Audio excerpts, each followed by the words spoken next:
অনেকটাই নীরবে দর্শকদের মন জয় করে যাচ্ছে মোশাররফ করিমের চক্কর 302 সিনেমাটি।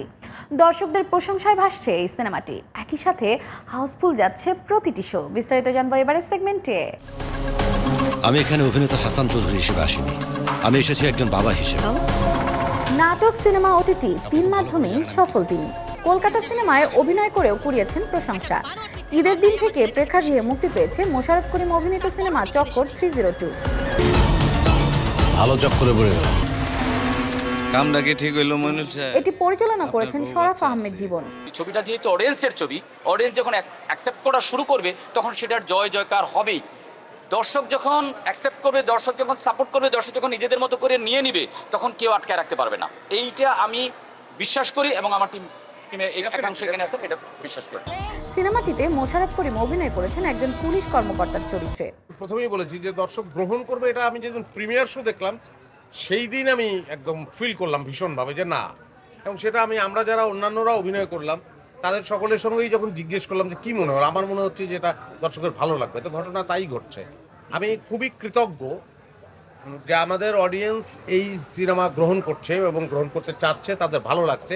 সো আমার কাছে মনে হচ্ছে যে উই উইল রান। রহস্য, জটিলতা, সম্পর্ক সব মিলিয়ে দর্শকদের ঘোরের মধ্যে ফেলে দিয়েছেন পরিচালক শরাফ আহমেদ জীবন। চক্করের সাথে দর্শক এইভাবে চক্কর খেয়ে ঘুরে বেড়াচ্ছে এবং ওদের অনেস্ট ওপিনিয়ন দিচ্ছে। এইটার সাথে আপনারাও যেই চক্করে পড়ে গেছেন, দ্যাটস রিয়েলি অ্যাপ্রিসিয়েটিং। এবং এটা চক্কর টিম, আমার ডিরেক্টর সহ আমার প্রোডিউসার এবং প্রত্যেকটা আমরা আপনাদেরকে সত্যি অ্যাপ্রিসিয়েট জানাই। সিনেমাটি মুক্তির পর থেকেই দর্শক মহলে বেশ প্রশংসা কুড়াচ্ছে। বেশ ভালো একটা মুভি ছিল, অনেকদিন পরে দেখে মোশাররফ অসাধারণ অ্যাক্টিং করেছে। এক্সিলেন্ট, অসাধারণ, আমার কাছে ভালো লাগছে। ভেরি গুড মুভি, চক্কর খুব ভালো হয়েছে, ভালো ছিল, অসাম, এক কথায় অসাধারণ। এমনকি মাল্টিপ্লেক্সগুলোতে প্রতিটি শোই হাউসফুল যাচ্ছে। দর্শক কিন্তু গ্রহণ করা শুরু করেছে ছবিটাকে। আমার চাওয়া হচ্ছে একটি কর্তৃপক্ষ যাতে ওই জায়গাটাকে পথটাকে সুগম করে দেয়, দর্শক কিন্তু আরো বেশি বেশি করে পৌঁছায়।